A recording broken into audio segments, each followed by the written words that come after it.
બેચરાજી સામૂહિક આરોગ્ય કેન્દ્રમાં આજે સૌપ્રથમ LSCS સિઝેરિયન ઓપરેશન સફળતાપૂર્વક પૂરું કરવામાં આવ્યું, જે સમગ્ર વિસ્તાર માટે ગૌરવની વાત હશે.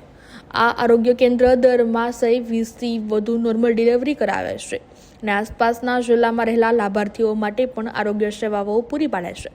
હવે બેચરાજી અને આસપાસના ગ્રામ્ય વિસ્તારોમાં રહેતી ગર્ભવતી માતાઓની કોઈ મોટી હોસ્પિટલમાં દોડવાની કોઈ જરૂરિયાત રહેશે નહીં.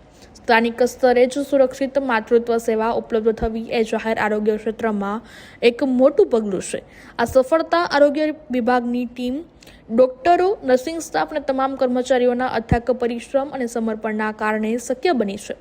સાથે સાથે રાજ્યના મુખ્યમંત્રી ભૂપેન્દ્રભાઈ પટેલ, આરોગ્ય મંત્રી પ્રફુલભાઈ પાનસેરિયા અને જિલ્લા રાજ્ય કક્ષા અધિકારીઓના માર્ગદર્શન અને સહયોગ માટે પણ આભાર વ્યક્ત કરવામાં આવ્યો. આગામી સમયમાં વધુ સારી અને ગુણવત્તાસભર આરોગ્ય સેવાઓ પહોંચાડવા માટે આરોગ્ય વિભાગ હંમેશા પ્રતિબદ્ધ રહેશે.